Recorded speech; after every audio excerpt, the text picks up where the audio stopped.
Hello, everyone. First, thank you for joining us today. We have a presentation on what happens before an intimate partner homicide by Dr. Neil Websdale.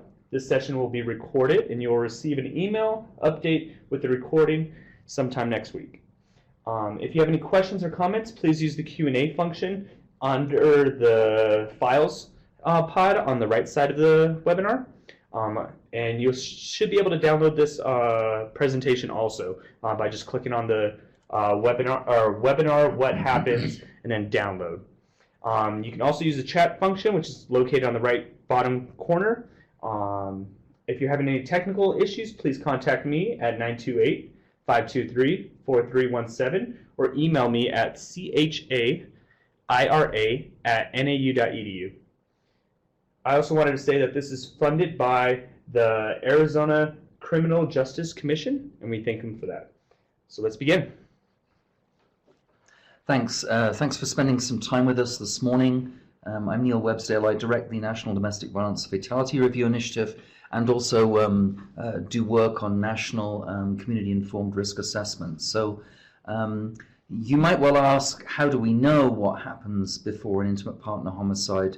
And there are lots of ways that we can look at this issue. Clearly, we're not there. We usually don't have a camera in the room for these events. So we're engaging in a lot of inferences, and we're piecing this information together from a vast array of different sources. And we're also using what the sociologists like to refer to as sort of social structural phenomena, broad-ranging phenomena, or patterns of phenomena to help inform our discussions. So what I'm going to do today is to try to unpick some of this stuff, sort of big picture stuff, microdynamic stuff, go into some very, very specific information about precise factors that we notice in these cases that some people like to refer to as risk markers or antecedents, in other words, things that happen before cases, before homicides. And then I'm going to take away some of these sort of observations and try and parlay them into the arena of safety considerations and what we might do to render folks perhaps safer, what we might consider when we're doing things like safety planning. So that's my broad outline, those four bullet points that I've got up on this first slide. I want to start with the background analysis and just start with a warning. And this is a warning from Mark Twain. Twain is quoted as saying, "Most people use statistics like a drunk man uses a lamppost, more for support than illumination."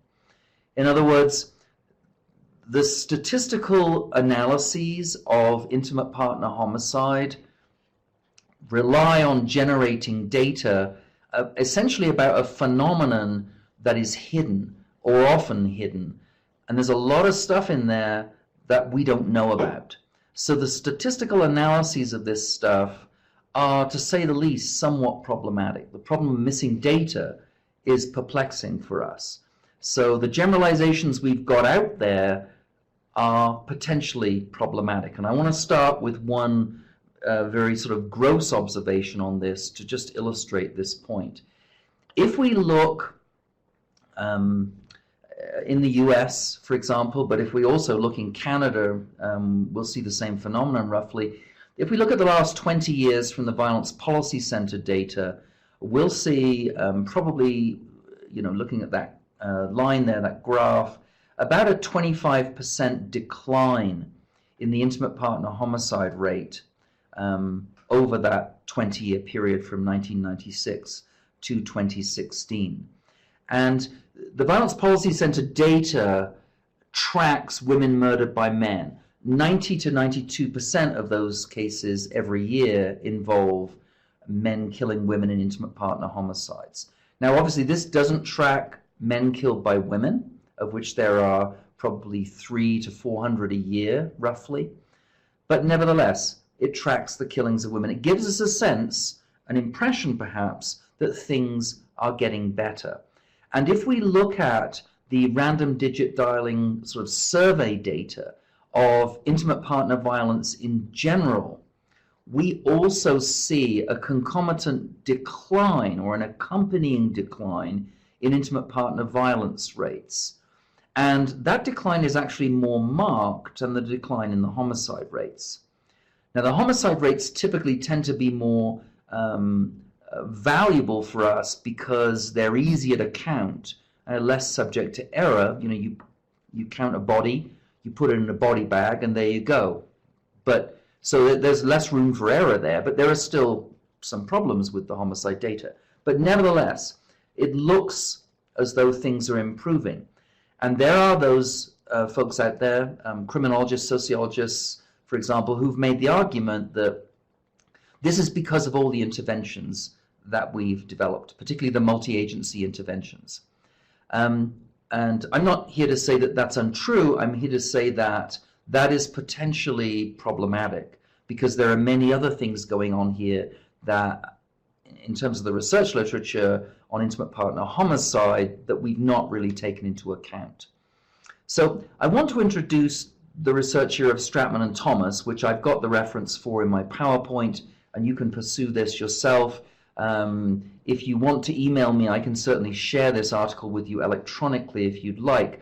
But this curve, these two curves, map homicide rates and ag assault rates over time.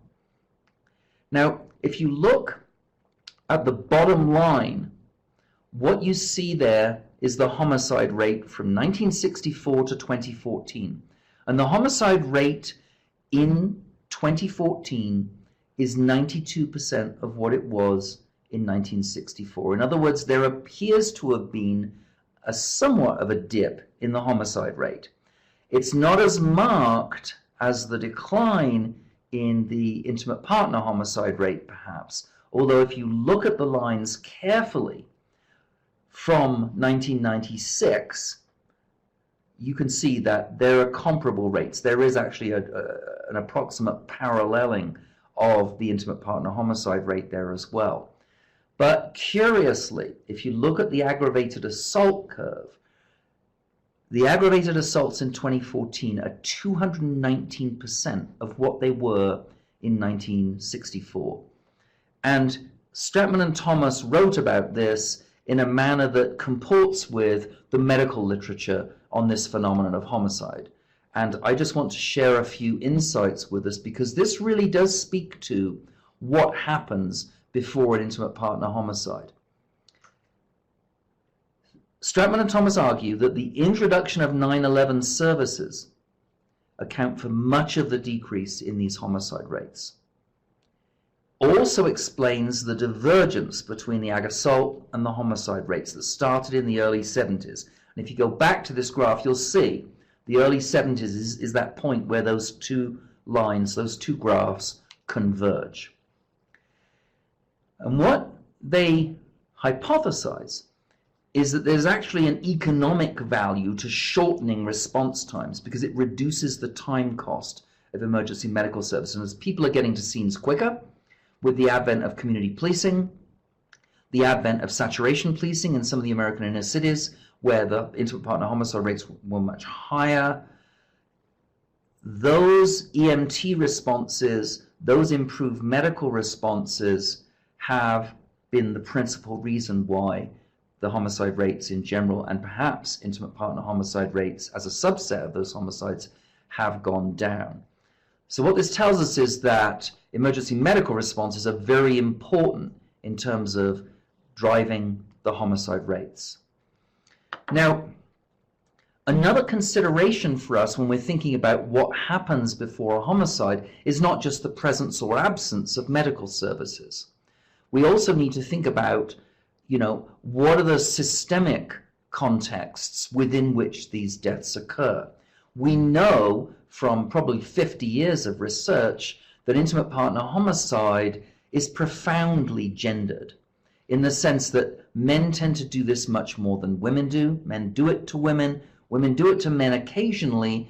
Perhaps a quarter of the cases roughly involve women killing men. In many, but certainly not all of those cases, those women are acting in defense of themselves or their children, or they're engaging in a preemptive strike of some kind because they anticipate further violence based on his patterned behavior as an abuser. So there is that piece to it. No one's saying that there aren't women who are predominant aggressors who perhaps are the aggressors and end up killing a man after a long campaign of battering him.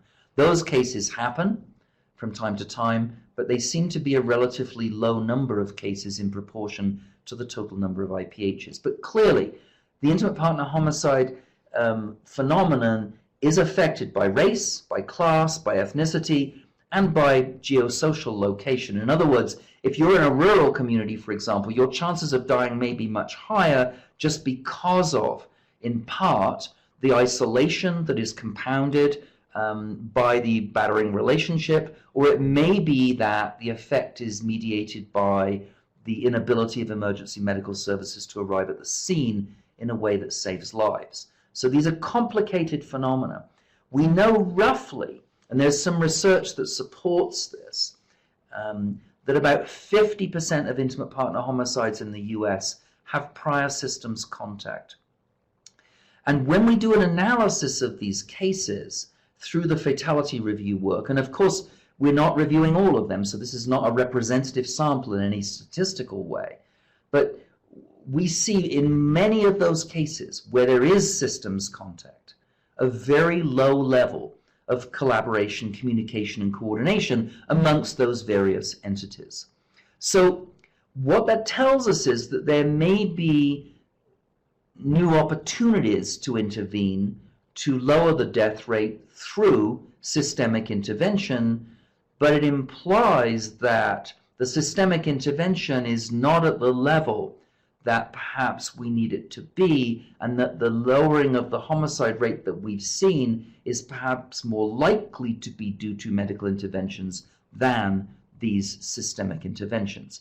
This is suggestive work. It's not definitive in any way, but it does raise interesting questions. About half of female victims appear to die in relative isolation. They've got no or few systems contacts. And again, this of course is a characteristic of abusive relationships.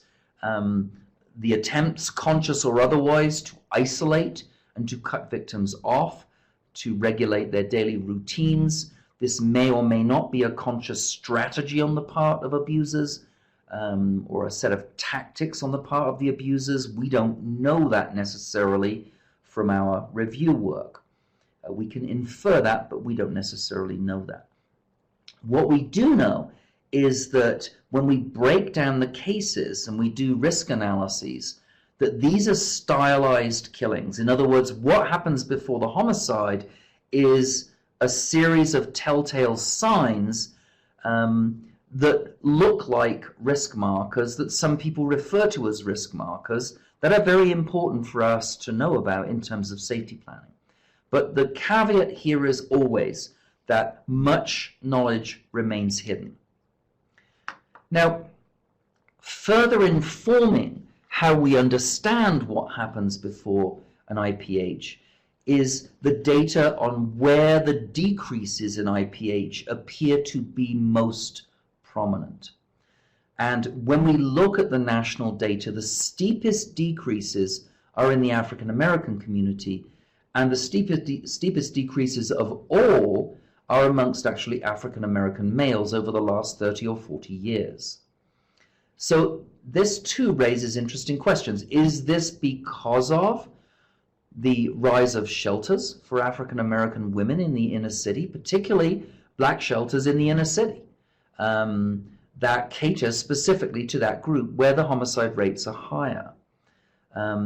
Is it because of the mass incarceration of large numbers of African American males in the 90s and the 2000s for what in the 90s was ostensibly a large number of gang-related, drug-related offenses connected perhaps to violence, or sometimes not violence, but drug dealing?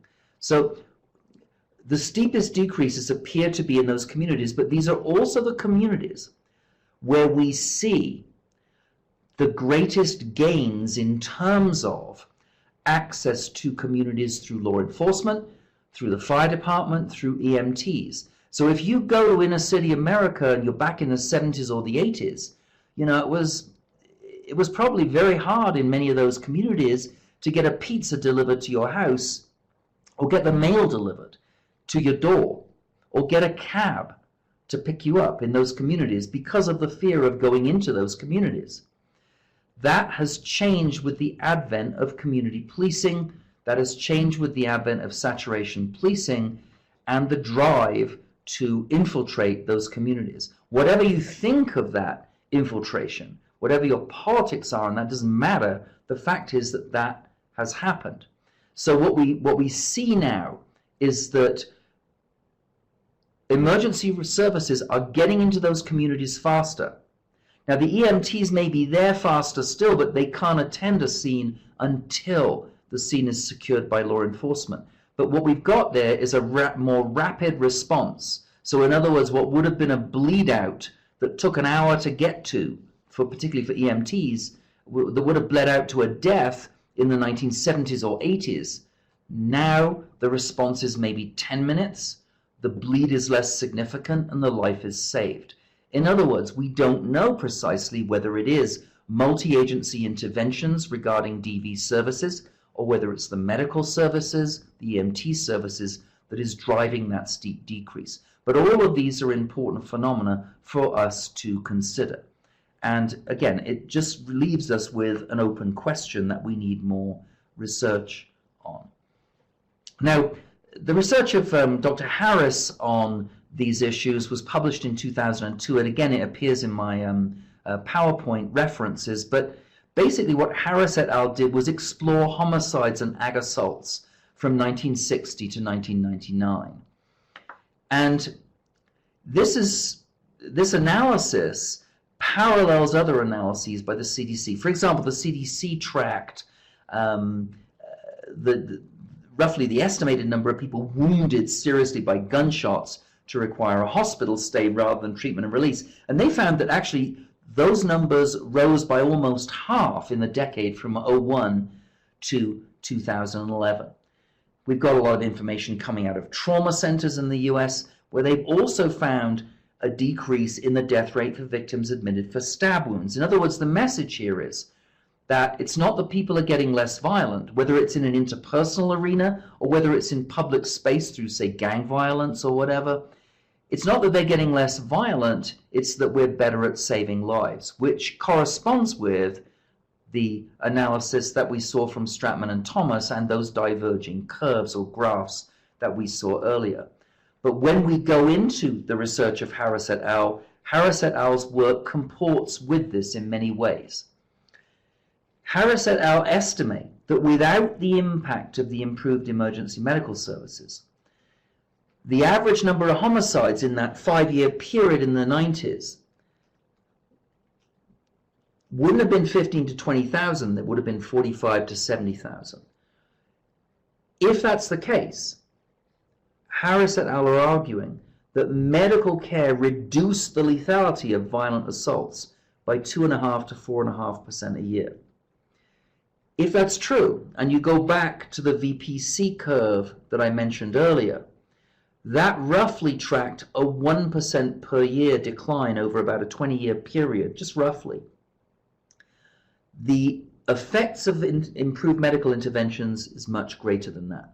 What that leaves us with is the possibility that if it weren't for the medical interventions, the homicide rate in general would have gone up, not down.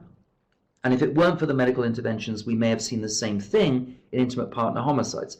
Now, the IPHs are a specialized subset of homicides. So I'm not sure if the same logic applies, but again, it raises questions. But modern wound care, antisepsis, antibiotics, anesthesia, fluid replacement to maintain blood pressure, trauma surgery, emergency services, and particularly good communications with the advent of increased technology, cell phones even, EMT services, all these things we think have lowered the homicide rate. So those are some background contextual frames for thinking about these issues of the relationship of these broader sort of social structural phenomena And they caution us, as Mark Twain cautions us, to be careful with simple statements about things are either getting better, and why that might be.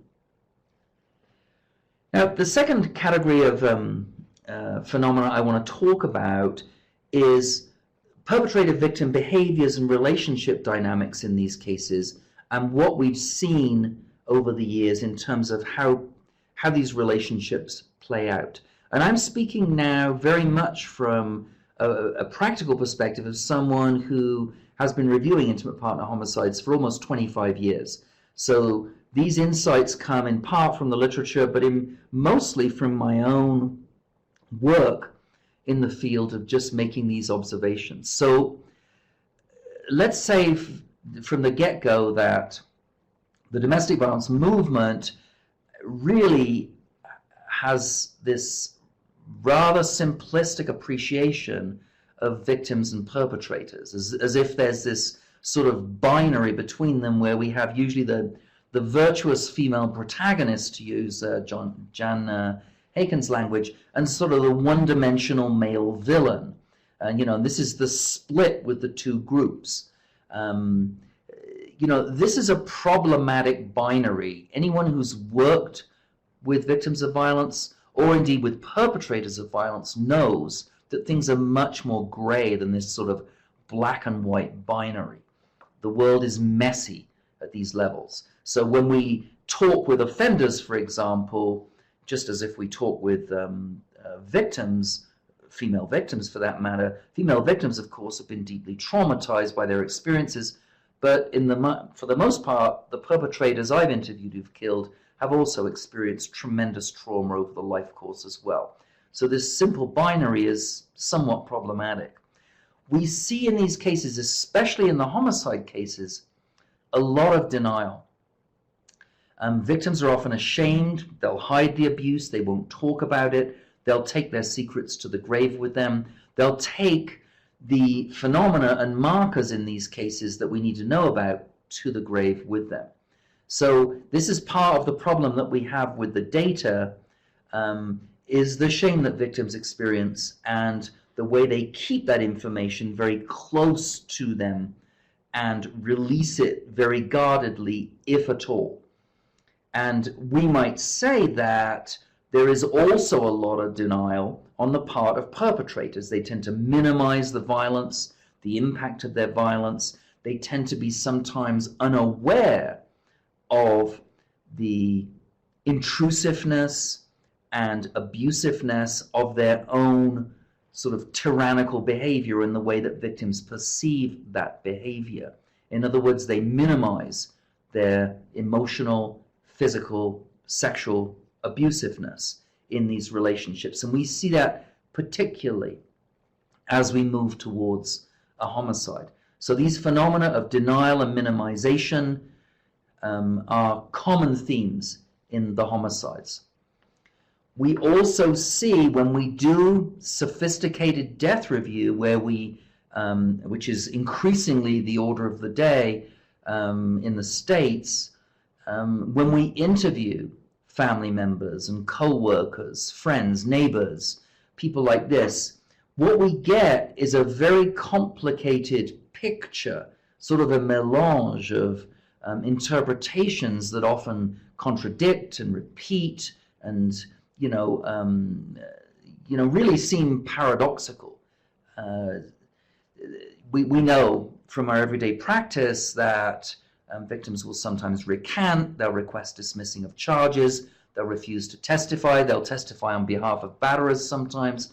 There are all these kinds of tactics, and there are many possible reasons for this. Again, as we know, this is a common phenomenon in these cases, often a product of trauma, but we see also confusion, befuddled thinking. We see sometimes brain damage, TBIs in these cases, with histories of abusiveness. So we also obviously see the phenomenon of witness intimidation around the courtroom issues, and we see that at crime scenes. There are many, many ways that this happens.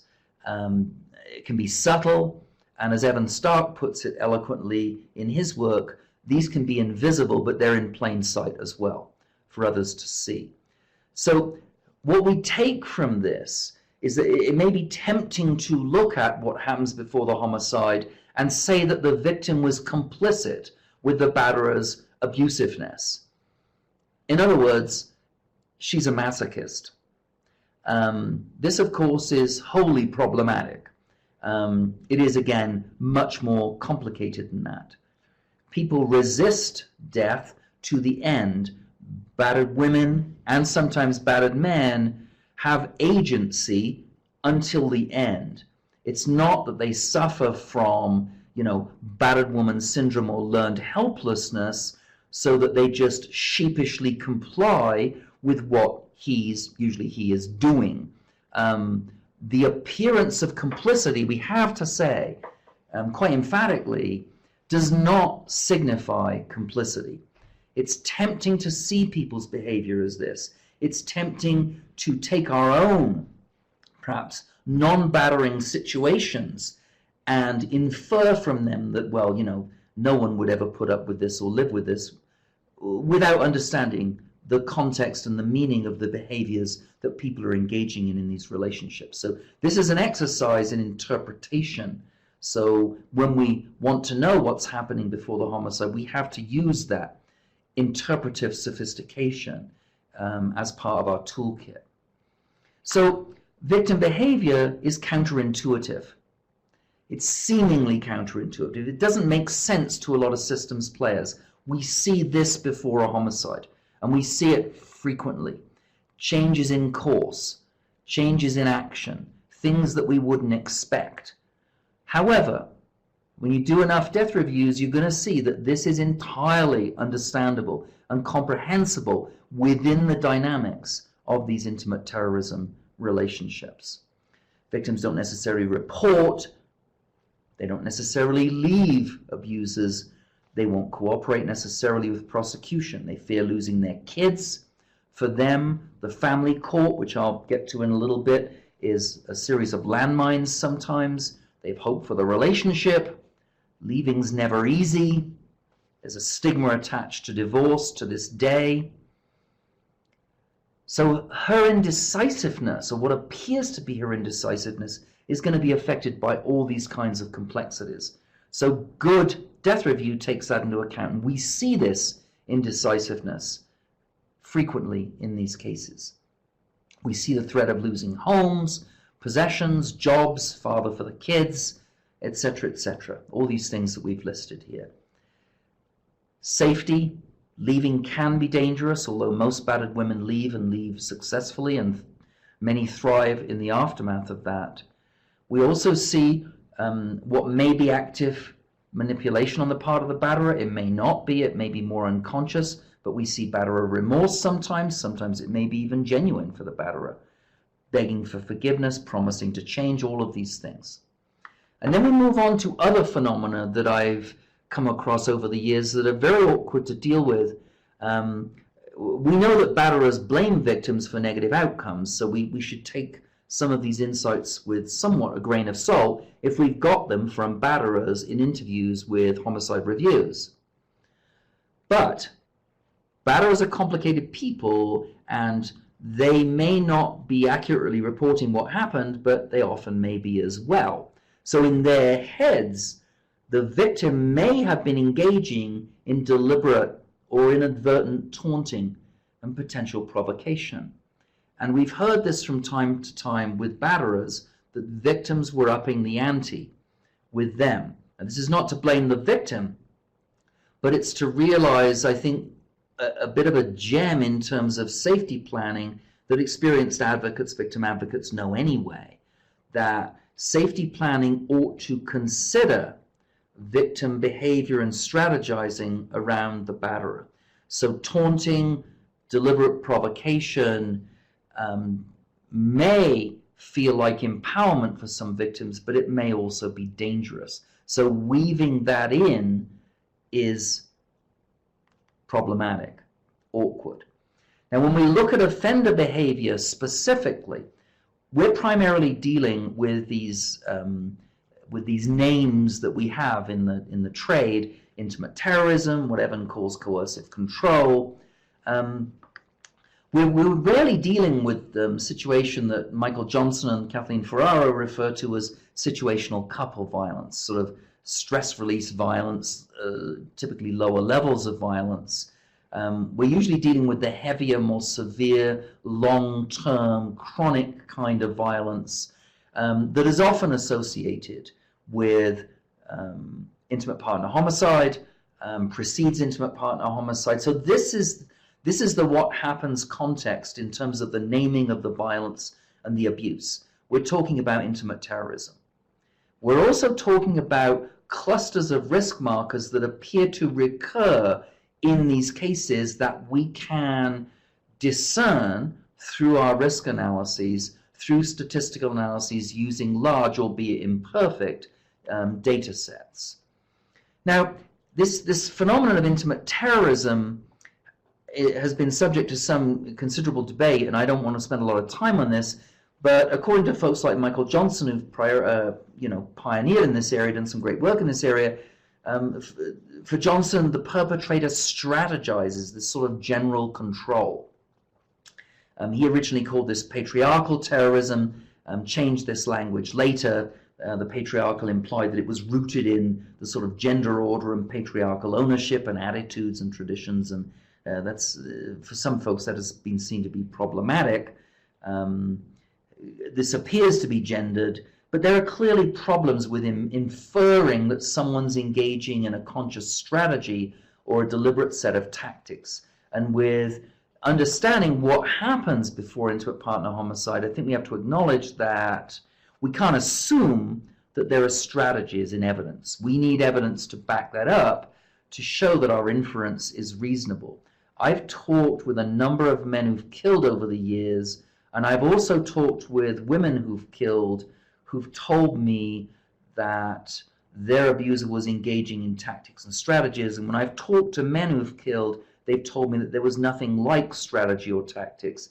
Now, whether he was minimizing or rationalizing or genuinely suffering from some kind of amnesia or whatever, or genuinely telling the truth is very difficult to unravel. So the word here is on what happens with strategy is that we don't know so well. What we do know is that there are clearly female intimate terrorists. We've met them over the years. We've worked with them. Women are perfectly able to be sociopaths as well, although they tend to be far fewer, but when they combine that sociopathy with violence. But for Johnson, we're looking at maybe around 90-10. For Johnson, the abuser is violent and controlling, the partner is not in this intimate terrorism scheme. But however, there's some recent research out that expresses some reservations on this. The work of Archer, the work of Bates and Graham Kivan, about control and aggression. A number of studies have pointed to links between women's violence and their control motives. So these issues of control are complex. Control linked to violence is not exclusively a male domain by any means. Most people would agree that women are more likely to receive serious injuries in intimate partner homicide, in intimate partner violence.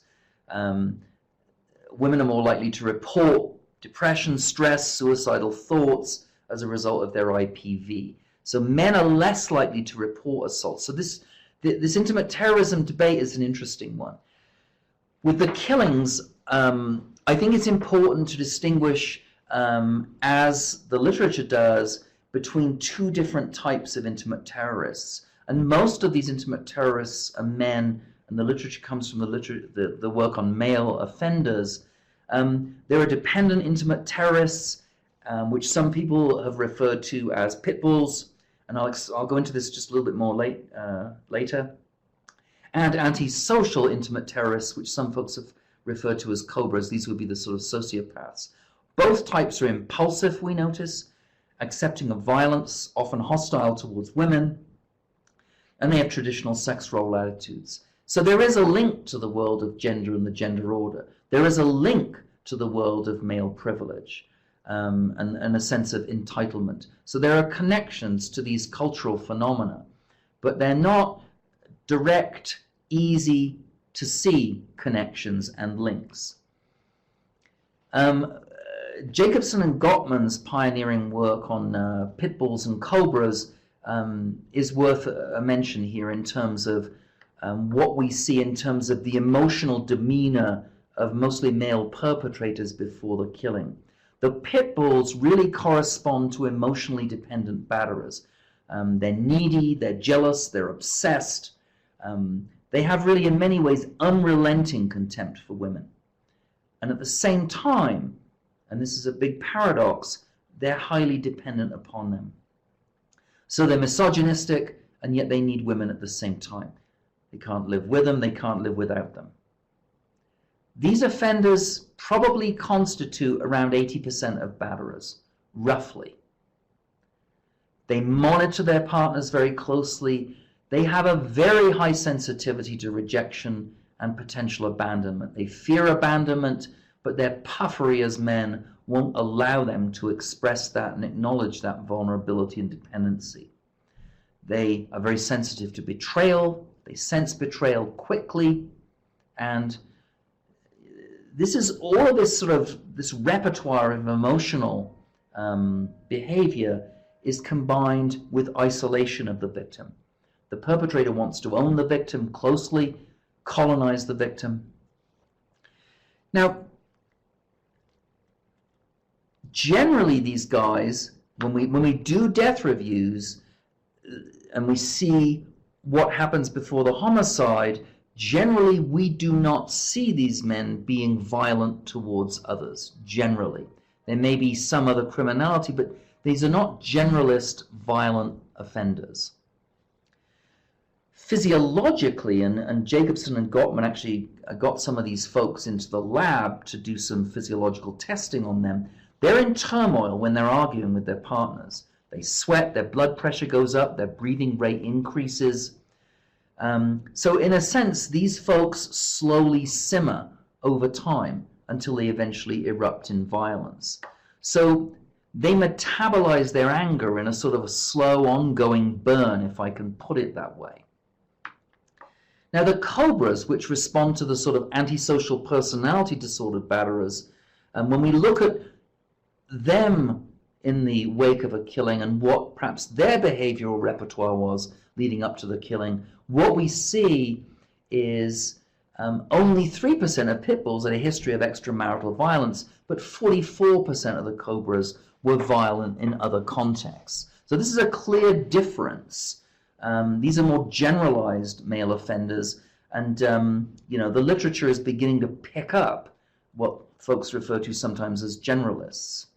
33% of the pit bulls qualified for a diagnosis of antisocial personality disorder, compared with 90% of the cobras. And you can see this isn't a neat sort of bifurcation, these types. These are sort of ideal types in a sociological sense. They don't fall out neatly along black and white lines. The antisocial personality disordered batterers usually include things like a long history of impulsive criminal behavior, including childhood episodes of some pretty serious lying, stealing, maybe fire setting, maybe cruelty to animals. So we see that in the biographies of these offenders. So when for example, we look at a PSI, a pre-sentence investigation, to look at the social histories of these offenders, we see some of these behaviors in those patterns. The cobras are more likely to be dependent on illegal drugs like cocaine and heroin, as opposed to perhaps the alcohol-fueled pit bull behavior. The cobras are more emotionally aggressive towards their wives. At the start of their arguments, they, rather like a cobra striking, they're very fast. They often escalate their violence very, very quickly in ways that may not be, initially at least, anticipated. So one can imagine the disturbing emotional consequences of this kind of striking out. It instills a sense of grave uncertainty and anxiety amongst victims who eventually become decedents. The cobras often come from more chaotic family backgrounds. 78% of the cobras came from violent families. And this data set involved 201 couples that, including a control group, that Jacobson and Gottman spent 2 years or more with analyzing. The cobras do not control their partners because they're obsessed with them, rather like the pit bulls do. They just like their own way. They coldly do what they do to get what they want. They're swift, they're ferocious, and sometimes their violence is really sadistic, especially if their authority is challenged. And disturbingly, what these researchers found was that they calm down internally as they become increasingly aggressive. And we can imagine going back and unpicking these cases. So we're looking at police reports at crime scenes now where officers turn up, for example, and they meet one of these offenders, and they meet a victim at the scene who's been assaulted, perhaps even subtly, perhaps brutally or sadistically by this guy in a way that it doesn't necessarily show. And she's deeply disturbed and traumatized at the scene, but he's as calm as can be and there's no sign of injury. These are very difficult cases sometimes, and unpicking them through death reviews helps us move towards some kind of understanding. But in terms of police training, we need to bear this in mind. This is really important to understand. So I'd like to move on now to the third area that I want to speak about in terms of what happens before the homicide, and that is the sort of telltale signs, the things that happen before the antecedents, or what some people like to refer to as the risk markers. And I have to say, as someone who does a lot of community-informed risk assessment, that these risk markers, this whole risk industry in the field of intimate partner violence is in its infancy. We've spent a lot of time over the years trying to understand what these risk markers are in these cases. We've got 50 years of research on this, and some great pioneering work by folks like Jackie Campbell, Jill Messing, many others have looked at this work. But the field is in its infancy, particularly around how we do risk assessment. Not necessarily what the precise markers are, although that continues to be a field of challenge. We need to know more about how we can do this in a way that's constitutionally valid and respectful of due process. So when we look at this broad area of things that happen before the homicide, the most important thing probably, and this we see this probably in 85% of cases, is that there's a prior history of intimate partner violence. And, you know, we're not just talking here about situational couple violence, a slap here or there. Not to condone a slap here or there, but we're not talking necessarily about that. What we're talking about is severe violence accompanied by an emotional continuum of abuse and human degradation and colonization. So we may see very specific violent outcomes, such as, for example, weapons use. Now, if you look at the data on weapons use in intimate partner violence in general, if you look at the CDC data, you look at the crime surveys on violence against women, what we see there is that actually weapons use, I mean, for example, firing a gun at someone, discharging one's weapon at someone, or discharging one's weapon to intimidate someone within a household, or sticking a weapon to someone's head to intimidate them. In the great pool of intimate partner violence cases, those are rare events. We have to remember that the vast majority of intimate partner violence does assume the form of sort of stress release violence, and at the lower levels of violence, men and women both engage in this. But for the most part, those levels of violence, we don't see anything like the same degree of weapons use and deployment and threats that we see in the intimate terrorism relationships. So the weapons use is a marked phenomenon that we see in the death cases. And of course, we do see weapons use prominently as a means of death, but we also see it in the lead up to the death over time. So the weapons use is a pronounced marker for homicide. But homicide is a rare event.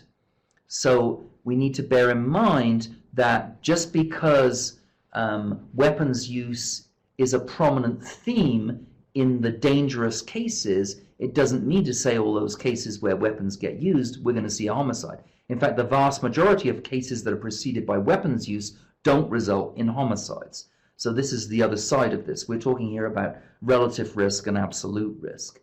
We see strangulation, and especially serial strangulation. Again, Jill Messing's pioneering work in this area, her work in Oklahoma, for example, with her data sets, has clearly identified that serial strangulation, strangulation more than once, has a greater association with homicidal or severe reassault outcomes than just one-off strangulation.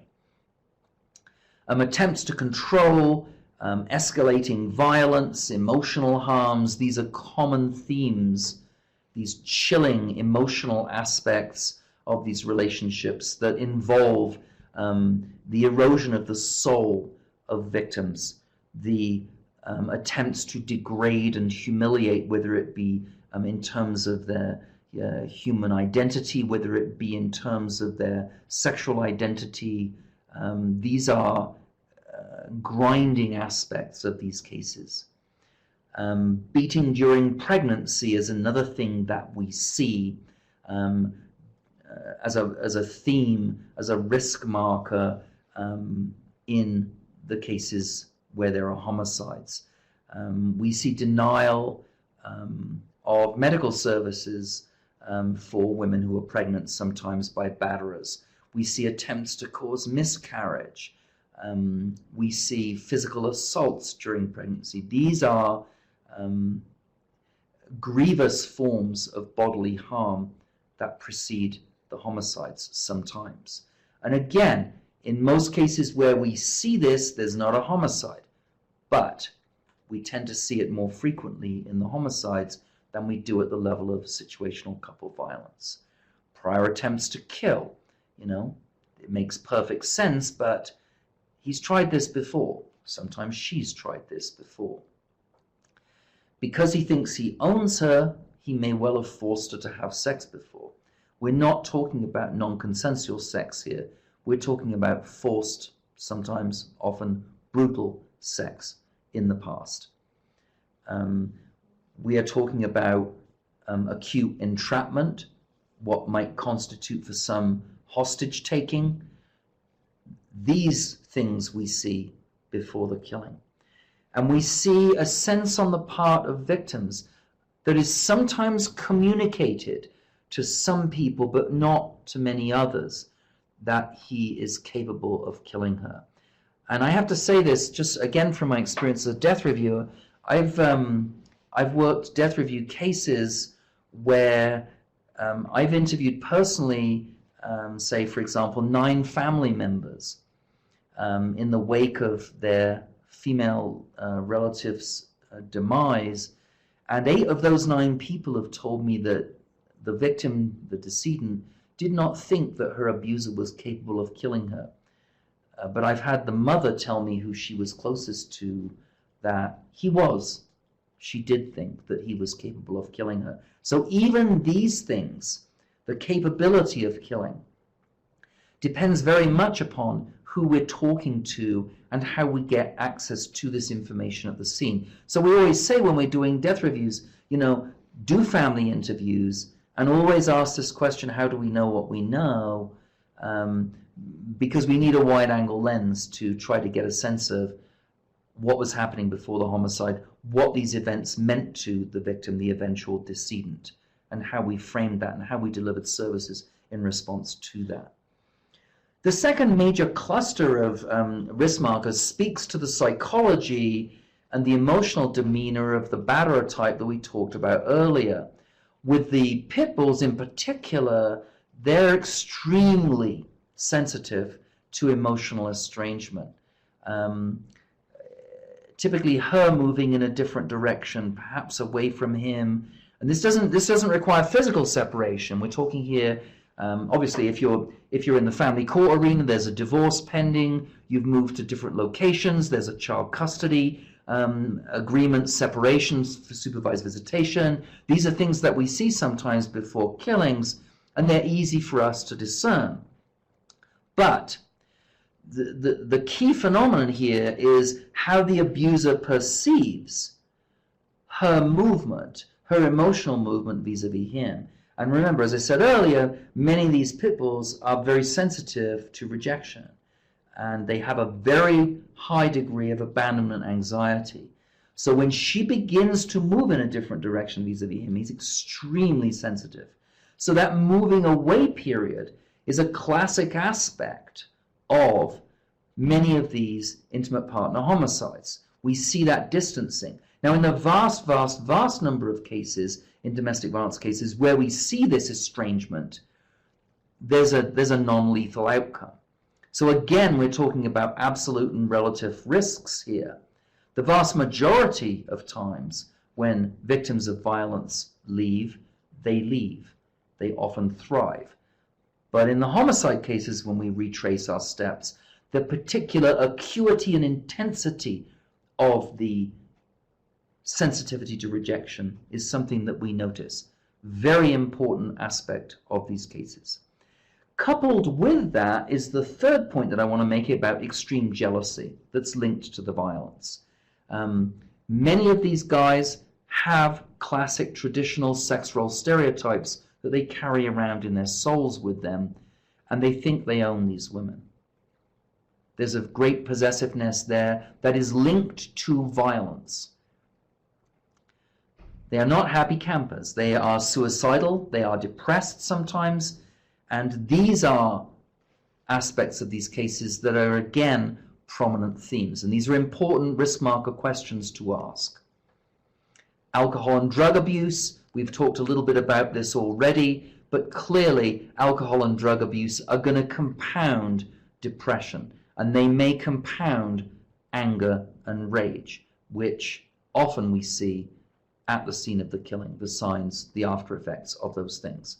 Stepchildren in the home, her children from another relationship, for example, are a reminder that in terms of her sexual life, she has had other partners, which is a very disturbing realization for a batterer who is increasingly beleaguered and burdened with abandonment anxiety and other complex feelings. So what we're talking about here with many of the male killings is a compromised masculinity, or what I've referred to elsewhere as humiliated fury. We see this at crime scenes.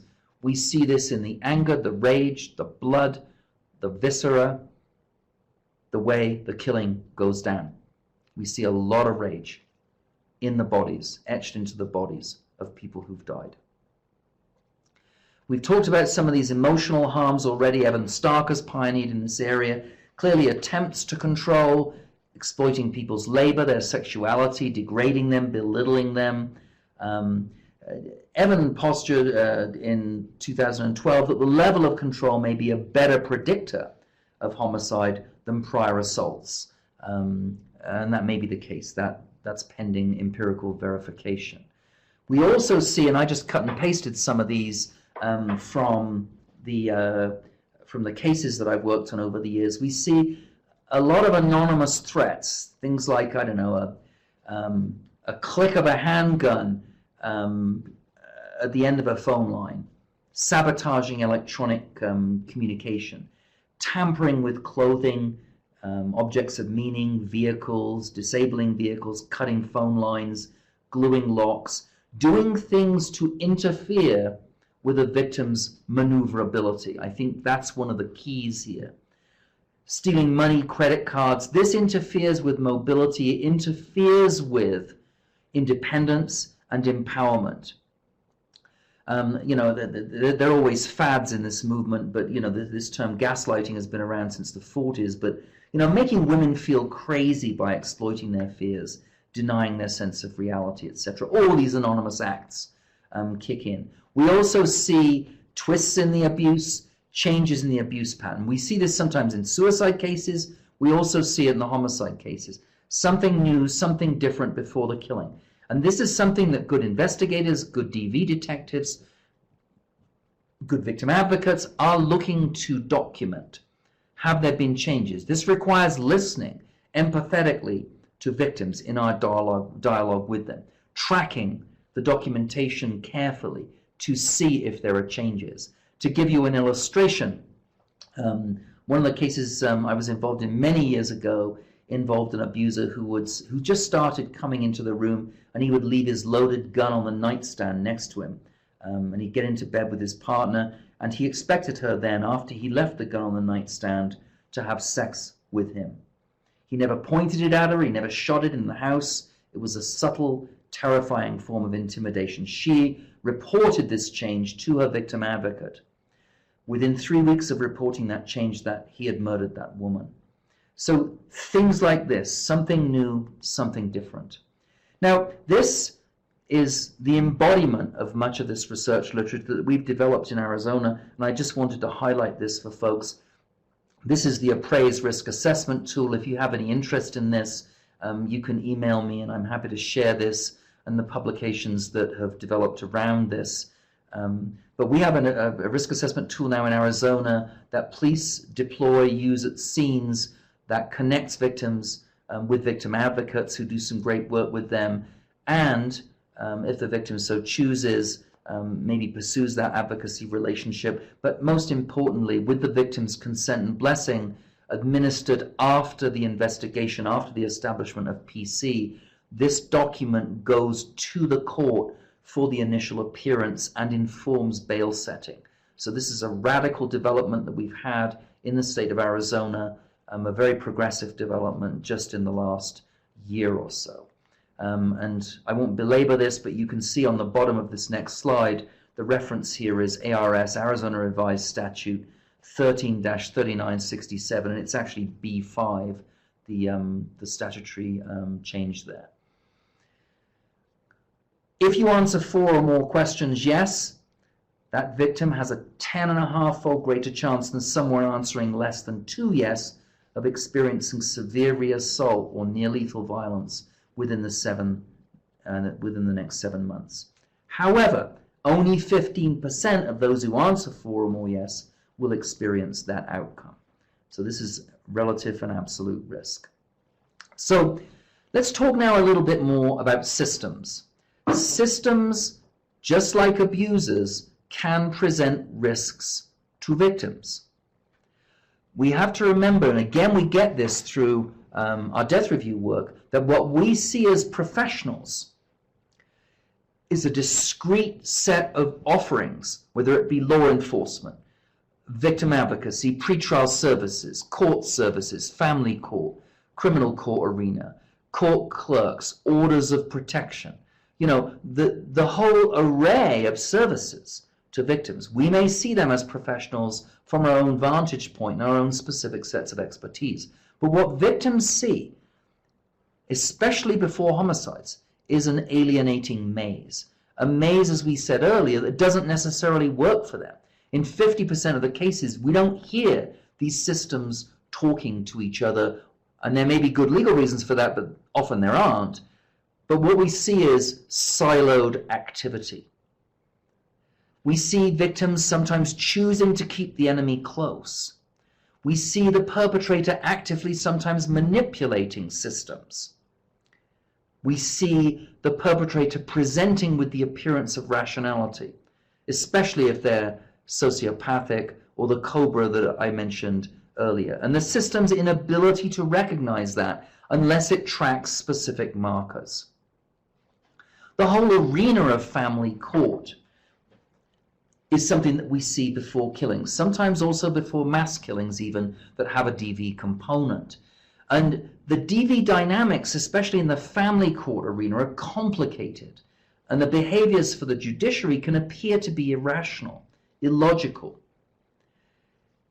There's often a sense on the part of the judiciary that these are not plum assignments. These are crowded, self-represented litigants, crowded courtrooms. The litigants often don't speak English as their native language. There are lots of problems in the family court. And when we unpick homicides sometimes where there's been family court connections, we see these phenomena. The litigants often don't come with evidence. They don't know that they need to come with evidence. There's emotional drama in these courtrooms. There is also great danger for other parties involved, including the judges, the family attorneys, the custody evaluators. And also claiming intimate partner violence or DV in these cases can also be problematic. And we see this again in the killings. Are the parties scamming, the court might ask. And also the other side of this is that the family court takes a huge amount of time. And it's just the saddest thing that we see in these homicides where there is a family court history of folks informing us through their surviving family members that the family court let them down, that it wasn't amenable to their care and their safety and their security. But we also see on the part of family court professionals that they've acted within the bounds of the law. So we have this disconnect around what happens before these homicides, around these systems that are huge, monstrous disconnects that we have to begin to think through and perhaps even write into the architecture and the bureaucratic processing of family court cases involving acute domestic violence. So what are some of the behaviors that inform our takeaways? What can we learn from these cases about safety, about security?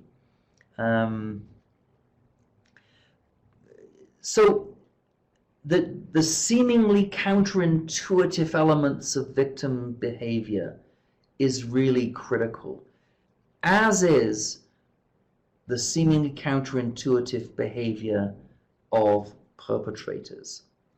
There's a very complex relationship between this counterintuitiveness and victim credibility.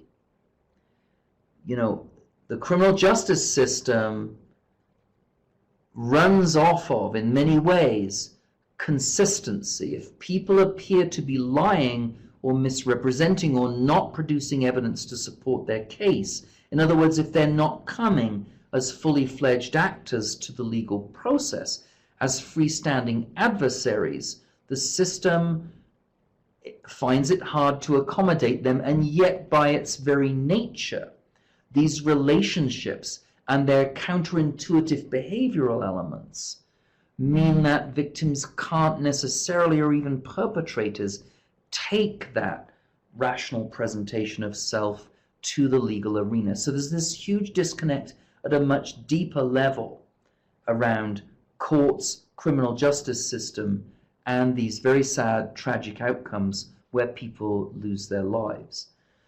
Many people in systems expect victims to report abuse, to leave, or to cooperate with prosecution. But as we've seen, this may not always be the best strategy for victims. So working with victims who choose not to do that, bearing in mind the needs of prosecutors, bearing in mind the tight schedules of the court systems, the limited time that judges have to hear DV cases, all of these things we need to take into account as we move forward. So the fact that victims often minimize and recant or request dismissal of charges are things that we have to understand, because we do see these phenomena. They do have a loyalty to batterers. They do hope sometimes to change batterer behavior. So staying, as I mentioned, may be safer than leaving.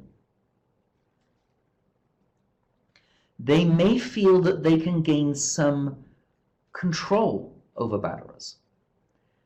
They may be able to minimize the severity and or the frequency of their abuse. So we can't expect, and we see this as well in non-stranger sexual assault cases. Victims don't necessarily scream or resist. They may delay reporting. They may be suffering from dissociative amnesia. There are all kinds of aspects of these cases from victims that good victim advocates know well. These reactions may result from shock or trauma or confusion, an inability to focus. They may blame themselves. They may have felt that they were drunk, that they engaged in some kind of consensual behavior. So these coping mechanisms on the part of victims that we see sometimes operationalized prior to a death, that we see as happening before the homicide, it may be tempting to see them, as I said earlier, as complicity. They may look like complicity, but they may well be a survival instinct, and often are. And again, I go back to this. I've yet to do a death review where victims ceased to engage in resistive maneuverability. The idea that these victims are sheep and have no agency is deeply problematic. And of course, the system and the recanting invites systems players to see victims as liars, whose original statements to the police and others now become baseless accusations, may be concocted to manipulate the system. We see this in the family court system.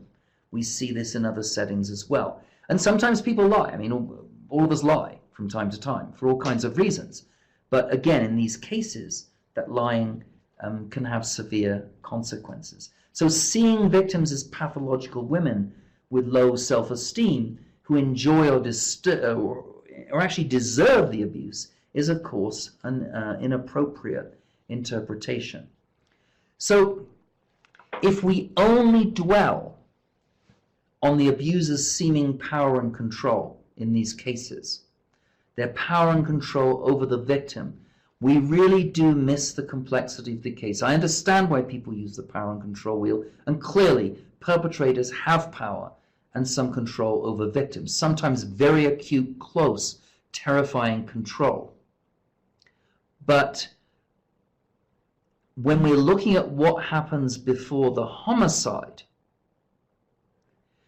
this then becomes very important to understand, that the perpetrator often kills in a malaise of powerlessness, in a malaise where they feel that their control is ebbing, that they feel abandoned, they feel rejected, they feel ashamed of who they are, and they discharge that shame. They temporarily reestablish a sense of ego integrity or pride through the act of violence and rage.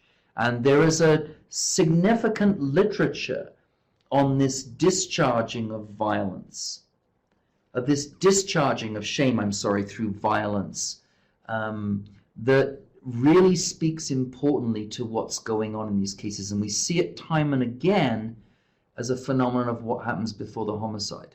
Leaving the sociopaths aside, who may be more calculated in their violence, those pit bulls reestablish their temporary pride and control through their acts of killing sometimes. And when you talk with some of them, they will acknowledge that, and they will acknowledge the shame embedded in what they were doing and who they were. So to fail to take this into account is problematic. It's not to say that the power and control stuff isn't important. It's to say that we have to accompany that with additional interpretations. So that observation, if listeners want to follow up on this, the best book that I've become familiar with over my years of doing this work is James Gilligan's book, which is simply called Violence. And Gilligan explores this link between shame and violence and the discharging of violence. So we see it a lot around this compromised masculinity and what I refer to as the humiliated fury. This is one of the hallmarks of what really happens, I think, perhaps inferentially, before intimate partner homicides. We also see it in cases where women kill, but the frequencies seem to be much lower, and compromised femininity is not associated with violence in anything like the same degree as compromised masculinity is. In general, there is this bifurcation between men and women in terms of their ability to express rage. Men are much more likely to externalize their rage in violent manifestations. Women are much more likely to internalize that rage and express it, for example, in other forms and bury it, such as through behaviors such as depression, suicidal attempts, but not completions. So these again are things that we see in these cases prior to the homicide. Another aspect in terms of safety considerations is that we can never know what offenders are capable of doing.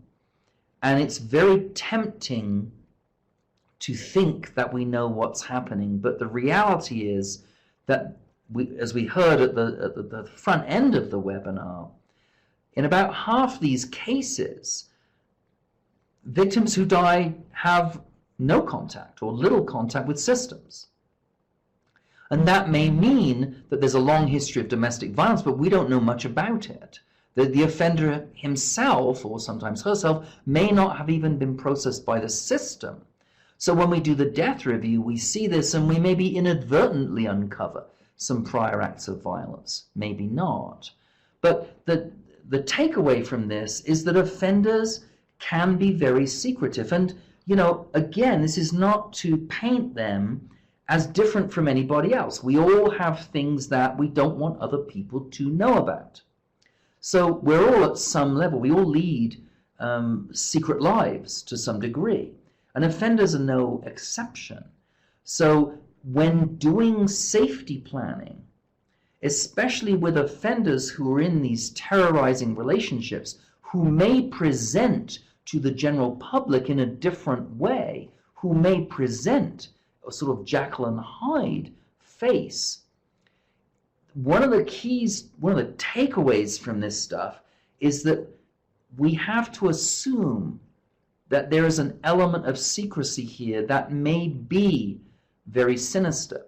And how do we deal with this? How do we deal with this as law enforcement officers or as victim advocates?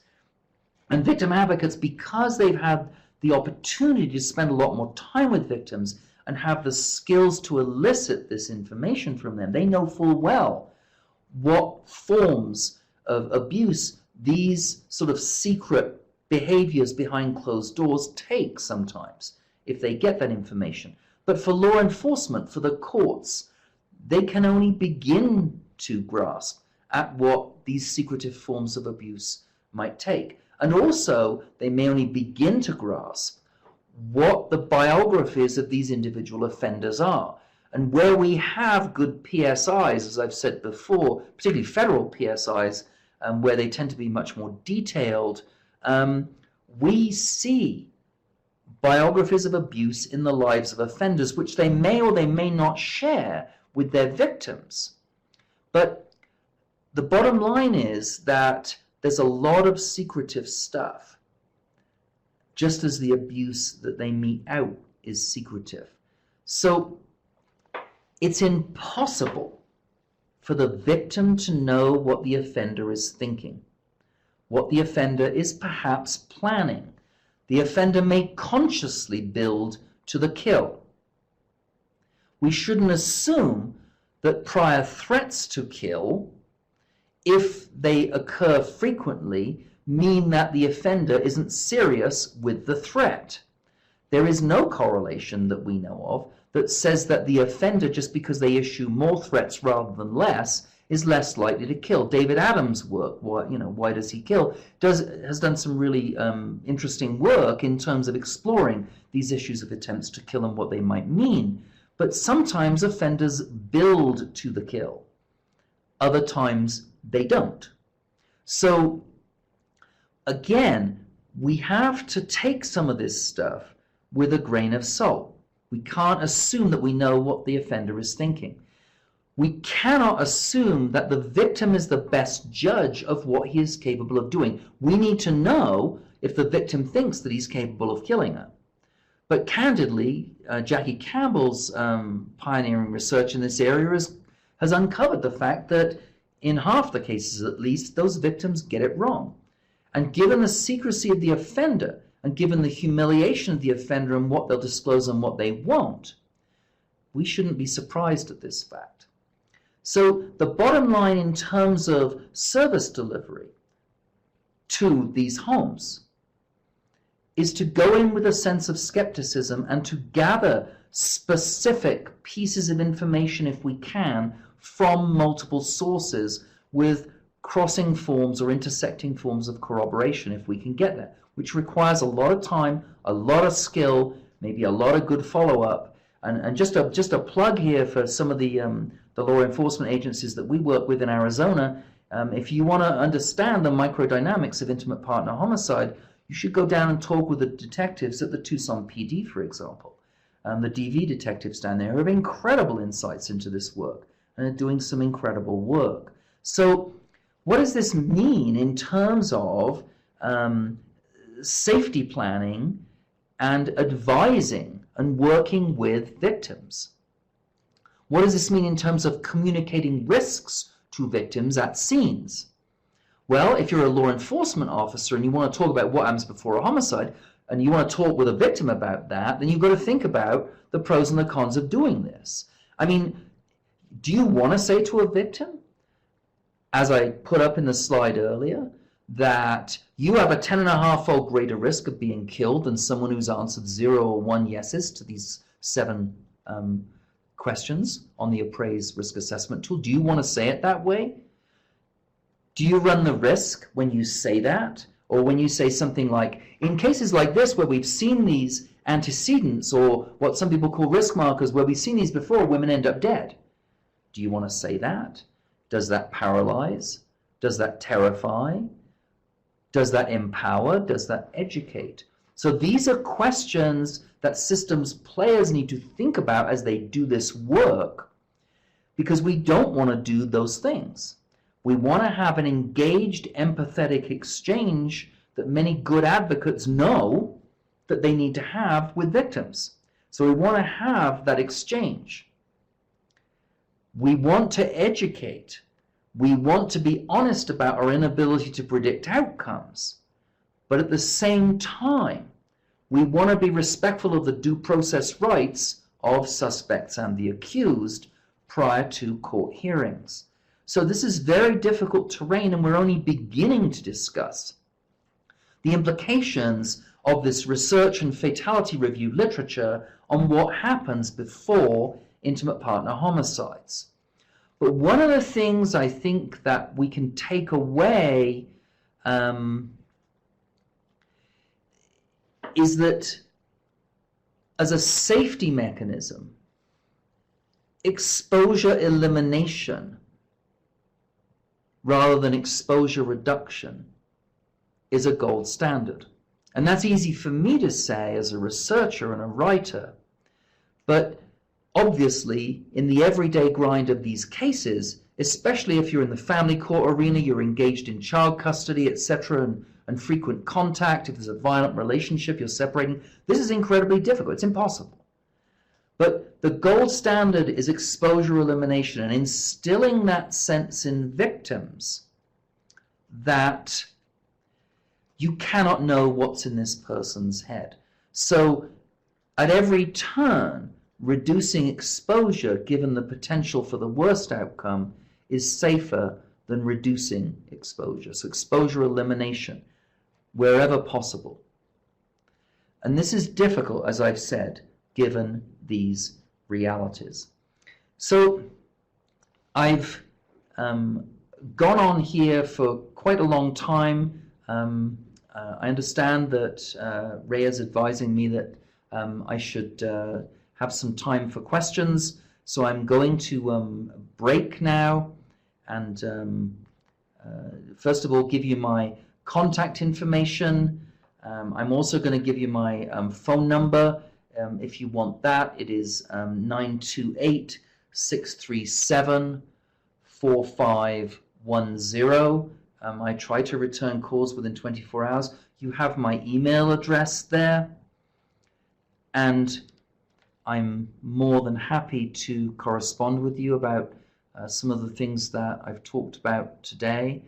And I'm going to look now to questions and see if I can drill down on a couple. One of the questions that I've got here is, I'm confused about exposure elimination. Can you please expand? By exposure elimination, it's a term that criminologists use, but and I'm sorry if it's not clear, but exposure elimination is basically not being within physical proximity of someone. In other words, if you're not around them, they can't kill you, to put it bluntly. Now, in the real everyday lives of battered women, failing going underground, failing going somewhere where he doesn't know where you are, you know, that's almost impossible. But as a general guideline, exposure elimination wherever possible is better than exposure reduction. There are too many killings that we see where there is contact between victim and perpetrator that might potentially have been avoided.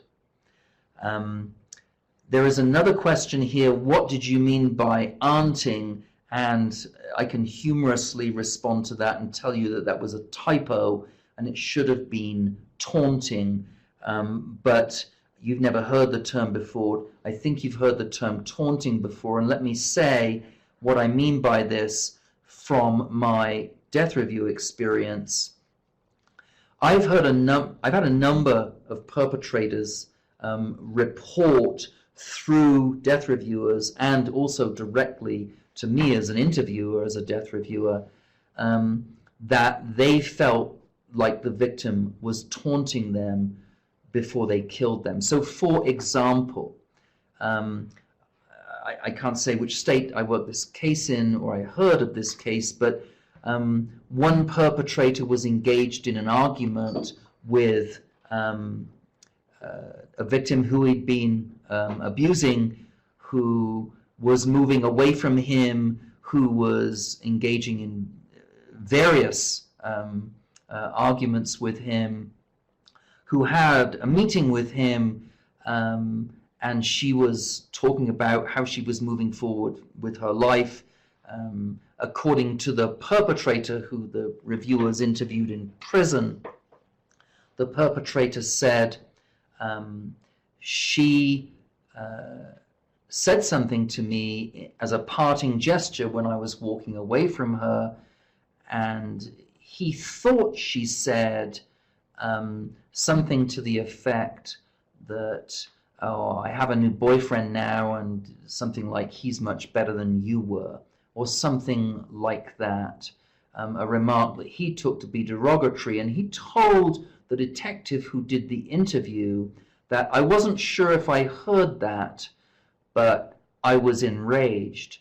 But I consciously thought this through, and I wanted to give her another chance. Now, you can take that with a grain of salt for whatever it's worth.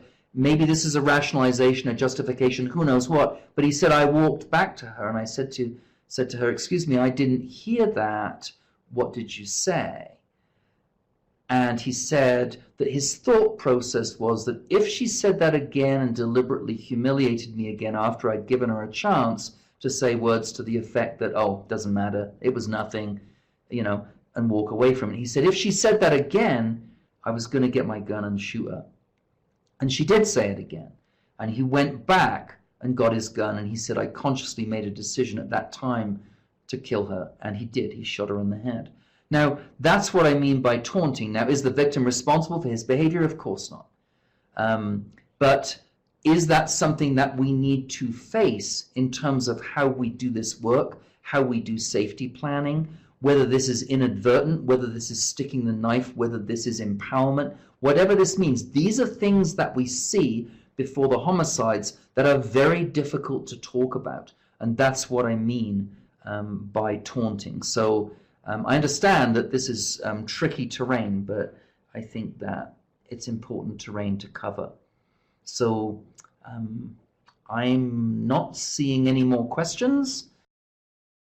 We have, so without questions, I'm going to have Ray wrap up and give you the closeout information about where this may well appear. Thanks very much for spending some time with us.